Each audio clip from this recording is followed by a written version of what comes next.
Time అవుతుంది. తొందరగా ready అయితే బయలుదేరదాం అత్తయ్య.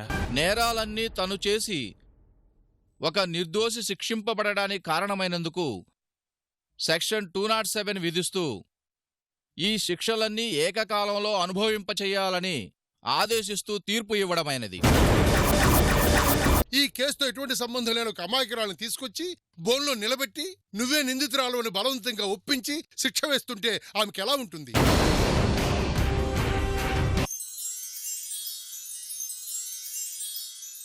మీరు ఎవరి గురించి మాట్లాడుతున్నారో నాకు అర్థం కావటం లేదు. తను నేరస్తురాలని సాక్ష్యాధారాలతో నిరూపించబడింది కాబట్టి శిక్ష విధిస్తున్నారు. Oh really? తన పేరు ఊర్మిళ. మరి శిక్ష విధించాల్సింది ఊర్మిళకు కదా?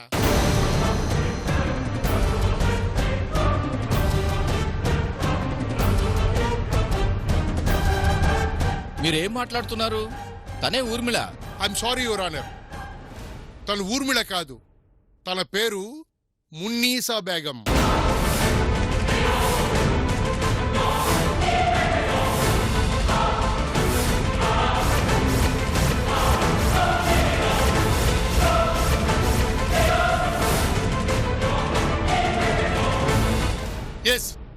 ఎస్ యువర్ ఆనర్, ఈ కేసుతో ఎటువంటి సంబంధం లేని నా క్లయింట్ని అన్యాయంగా ఈ కేసులో ఇరికించి శిక్షించాలని చూస్తున్నారు. ఇదెక్కడ న్యాయం యువర్ ఆనర్?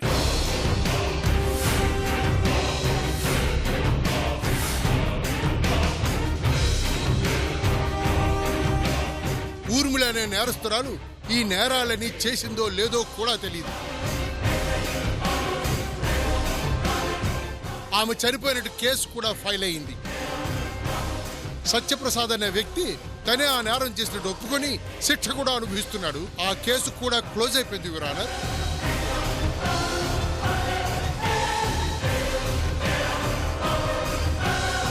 శిక్ష అనుభవిస్తున్న తన భర్తని ఎలా విడిపించుకోవాలో అర్థం కాని స్థితిలో ఉన్న సావిత్రికి ఊర్మిళ పోలికలతో ఉన్న నా క్లయింట్ మున్నీసా బేగం కనిపించింది.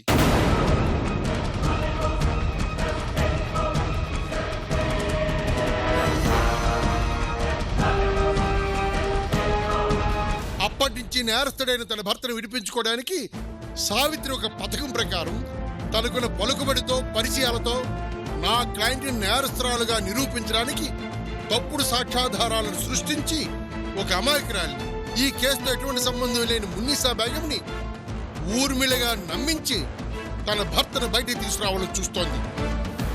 కాదండి, అదంతా అబద్ధం. తనే ఊర్మిళ.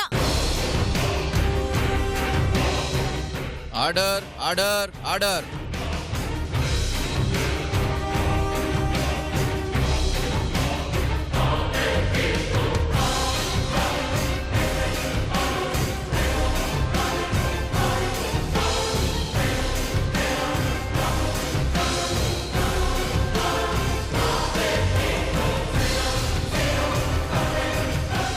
యువర్ ఆనర్, నా క్లయింట్కి ఈ కేసుకి ఎటువంటి సంబంధం లేదు.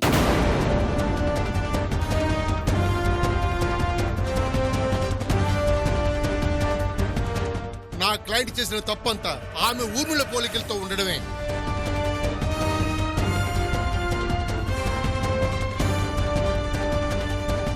యువర్ ఆనర్, లాయర్ గారు హఠాత్తుగా వచ్చి కోర్టుని తప్పుదోవ పట్టించాలని చూస్తున్నారు. బోన్లో నిలబడింది ఊర్మిళే. అందుకు ఆధారంగా తన driving licence, Aadhaar card, voter ID court వారికి సమర్పించడం జరిగింది.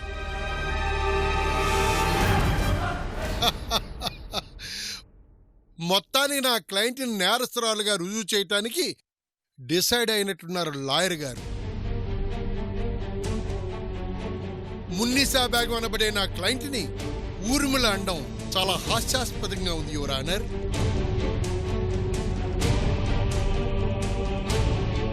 ఆధారాలున్నాయని చెబుతున్నాగా.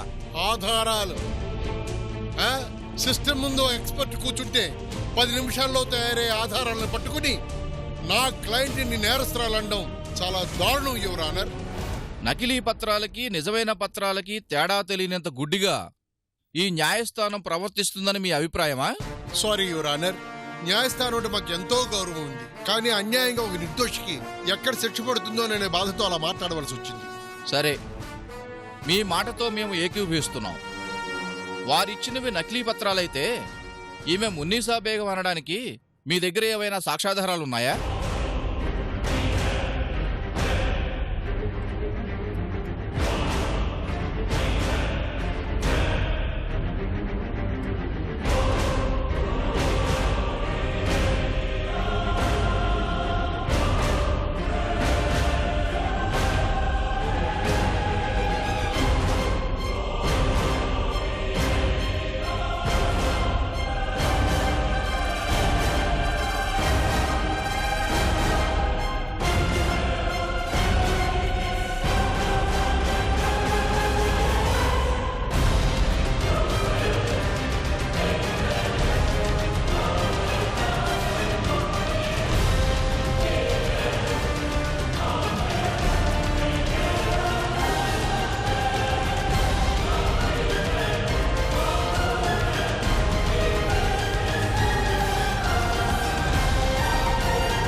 Don't waste the court time. మీ దగ్గర ఆధారాలు ఉన్నాయా?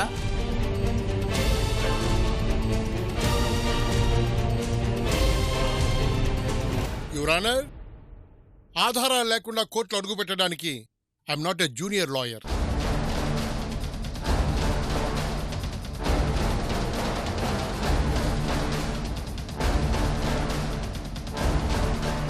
ఈమె మున్నీసా బేగం అని చెప్పడానికి నా దగ్గర అన్ని ఆధారాలు ఉన్నాయి.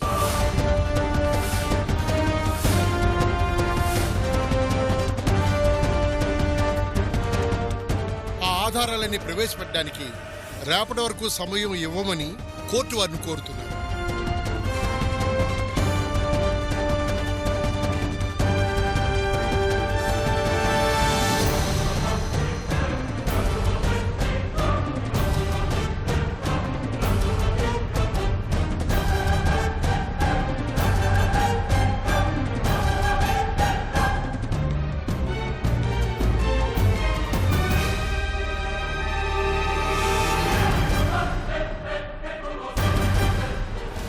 ఈమె ఊర్మిళ కాదు, మున్నీసా బేగం అని లాయర్ గారు బలమైన వాదనలు వినిపించడం వల్ల అవి నిరూపించడానికి కావలసిన సాక్ష్యాధారాలను కోర్టులో ప్రవేశపెట్టడానికి రేపటి వరకు టైం ఇస్తున్నాం.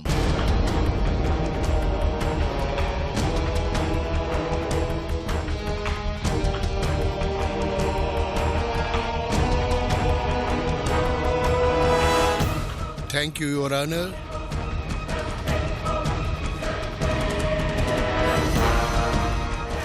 ఈ కేసు రేపటికి వాయిదా వేయడమైంది.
అమ్మా సావిత్రి, ఏంటండి ఇది?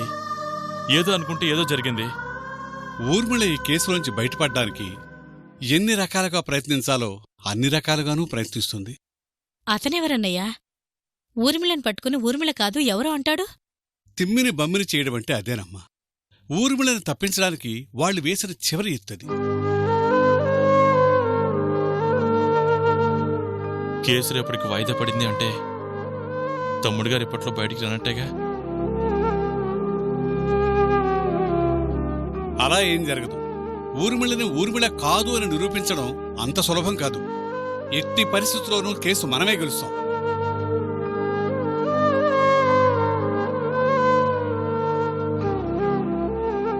అతనేదో అనుకుంటున్నాడు గాని ఊర్మిళకి సంబంధించిన ఆధారాలని మన దగ్గర పక్కాగా ఉన్నాయి. అతని వాదన చెల్లదు. ఆ అదృష్టం నాతో ఇలా దోబూజులాడుతుందేంటి అంకుల్?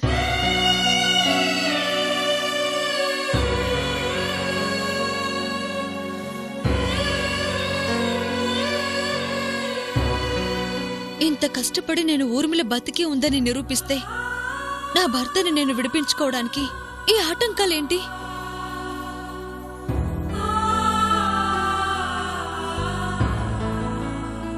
సత్యాన్ని విడిపించాలని మనమెంత ప్రయత్నిస్తున్నామో ఊర్మిళని కాపాడాలని తన మనుషులు అలాగే ప్రయత్నిస్తున్నారు.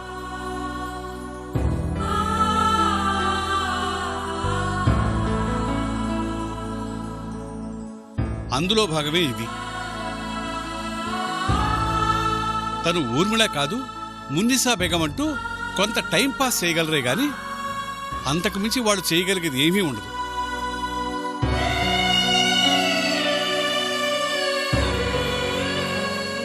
ఏమీ కాదు, మీరు ధైర్యంగా ఉండండి.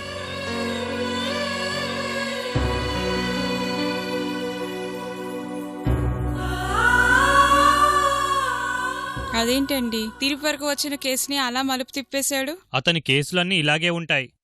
ఇంకా శిక్ష పడుద్ది అన్న టైంలోనే వస్తాడు. సాక్ష్యాల్ని ఆధారాల్ని తారుమారు చేసి ఉరికంబం ఎక్కాల్సిన వాళ్ళను కూడా నిర్దోషులుగా విడుదల చేయిస్తాడు.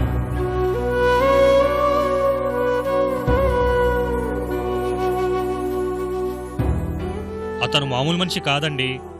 న్యాయశాస్త్రంలో అడ్డదారులన్నీ అవపాసన పట్టాడు. ఫీజు భరించడం కష్టం గాని అతను టేకప్ చేసిన కేసులు ఓడిపోయిన చరిత్రే లేదు.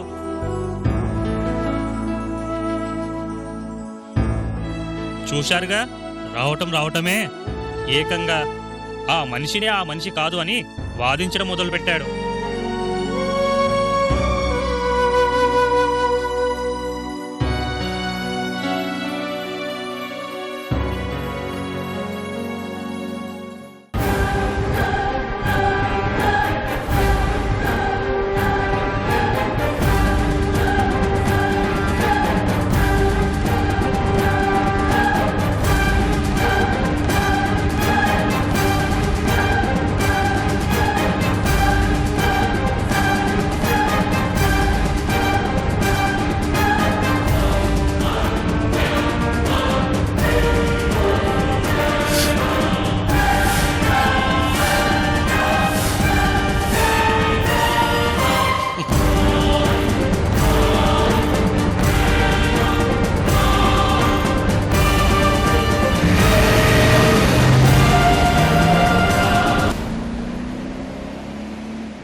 నమస్తే సార్. నమస్తే, చెప్పండి. ఏమండి, మీ లాయర్ గారి అపాయింట్మెంట్ కోసం వారం నుంచి వస్తున్నాను సార్.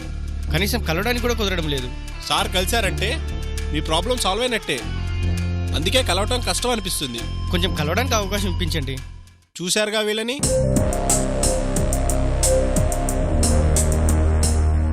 వీళ్ళందరూ సార్ అపాయింట్మెంట్ కోసం వచ్చిన వాళ్లే. మీరు కూడా వీళ్ళలా వెయిట్ చేస్తారంటే చెప్పండి. సార్ని కలవటానికి రోజు పట్టొచ్చు, వారం పట్టొచ్చు, మీ టైం బాగోపోతే నెలైనా పట్టొచ్చు. మా కేసు గురించి వాదించమని చాలా మంది చుట్టూ తిరిగాం. అందరూ చేతులు ఎత్తేశారు. మీ లాయర్ గారి గురించి విని ఇక్కడికి వచ్చాం. సార్ని కలిసే అవకాశం ఉంది సార్. ఈ టేబుల్ నుంచి ఆ టేబుల్కి వెళ్ళటం అంటేనే కష్టం. అది మాత్రమే కష్టం. సార్ని ఒకసారి కలవటం జరిగితే కేసు గెలిచినట్టే. కలవటం కష్టమే ఉంది సార్, గెలవటం కష్టం. గానీ ఎలాంటి కేసు అయినా గెలవటం ఆయనకి ఎప్పుడూ కష్టం కాదు. కలవటానికి ఖర్చయ్యే కరెన్సీ ఇవ్వడమే మీకు కష్టం. ఖర్చు గురించి భయం లేదు సార్, ఎంతైనా పర్వాలేదు, కేసు గెలవాలి. అలా అన్నారు, బాగుంది. ఆయన భరించగలిగితే కేసు గెలిచినట్టే. కేవలం సార్ని కలిసి 5 నిమిషాలు మాట్లాడాలంటే నిమిషానికి 1,00,000 చొప్పున 5 లక్షలు ఖర్చు అవుద్ది. 5 నిమిషాలు దాటితే ప్రతి నిమిషానికి 2 లక్షలు ఎక్స్ట్రా ఛార్జ్ చేస్తారు. నిమిషానికి 1,00,000? అయితే మీరు ఆయన భరించలేరు గాని బయలుదేరండి. అది కాదండి, ఏదో క్యాజువల్గా అడిగాను. డబ్బు గురించి అయితే భయం లేదు సార్. చెప్పింది పూర్తిగా విని మీ నిర్ణయం చెప్పండి. ఇప్పటి వరకు చెప్పింది కేవలం ఆయన్ని కలవడానికి మాత్రమే. కేసు టేకప్ చేశారంటే కోర్టుకు బయలుదేరిన దగ్గర నుంచి నిమిషానికి 10 లక్షల చొప్పున ఛార్జ్ చేస్తారు. అది భరించగలనుకుంటే మిమ్మల్ని ఆయన ముందుకు తీసుకెళ్తాను. మరి నిమిషాల డబ్బులు వసూలు చేస్తే ఎలా సార్? కాస్త ఆలోచించండి. ఇక్కడ ఖర్చు పెడితే అక్కడ మీ వాళ్ళు జైల్లో ఉండే బాధ తప్పుతుంది. జైల్లో ఉన్నా పర్వాలేదనుకుంటే మీ డబ్బులు మీకు మిగులుతాయి. ఏది కావాలో మీరే ఆలోచించుకోండి, మేమైతే ఆలోచించం. ఇంకా నేను ఆలోచించేది ఏం లేదు సార్, నేను ఈ కేసు గెలవాలి అంతే. అయితే డోంట్ వరీ, మీకు సార్ అపాయింట్మెంట్ దొరికినట్టే, ఈ కేసు గెలిచినట్టే.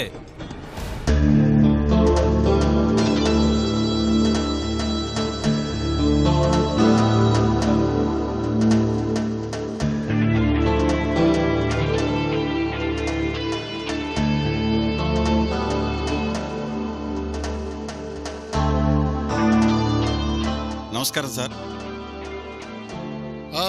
నమస్తే.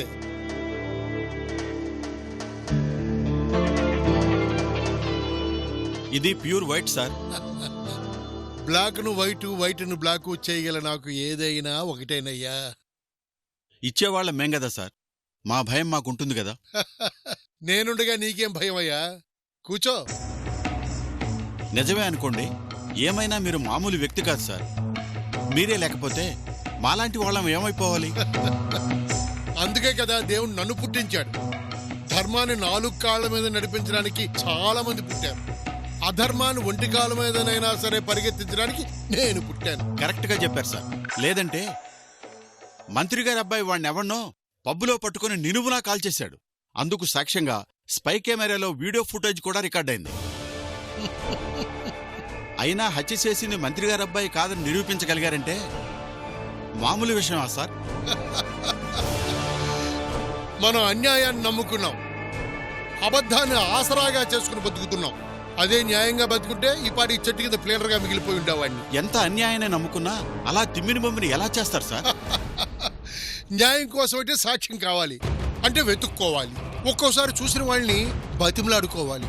అదే అన్యాయం కోసం అయితే 10,000 ఇస్తే ఒకళ్ళ బదులు ఇంకోళ్ళు జైల్లో కూర్చునే వాళ్ళ దగ్గర నుంచి 1,00,000 రూపాయలు ఇస్తే మర్డర్ కేసును కూడా మీద వేసుకునే వాళ్ళ దాకా దొరుకుతారు.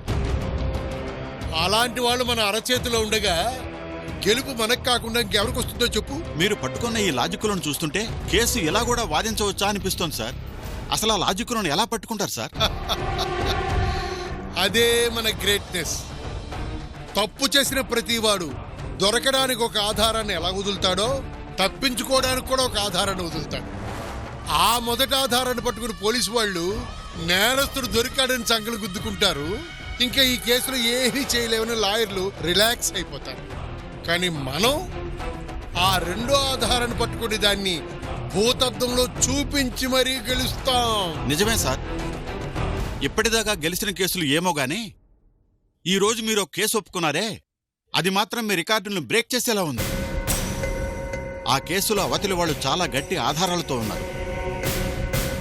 పైగా ఆ జడ్జి గారు ఆధారాలను నమ్మి శిక్ష విధించే టైంలో మీరు అడ్డుపడి వాయిదా తీసుకున్నారు. ఇంత గట్టిగా ఉన్న ఆధారాలను కాదని ఈ కేసులో మీరు గెలుస్తారంటే నాకు మాత్రం నమ్మకం లేదండి. చనువు కొద్దీ చెప్తున్నాను సార్.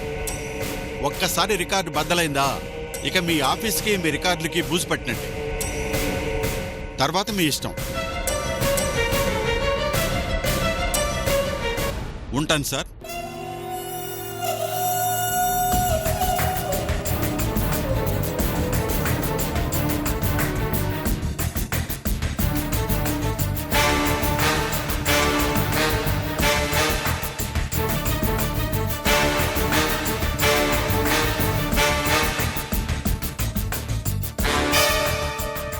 బూజు పడుతుందా?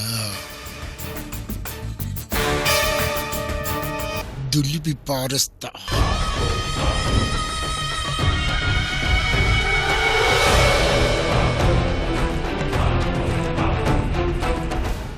అనుమానం అవసరం లేదు. ఊర్మిళకి శిక్ష పడుద్ది. ఆయన నిర్దోషిగా బయటకొస్తారు. ఆ నమ్మకం నాకుంది.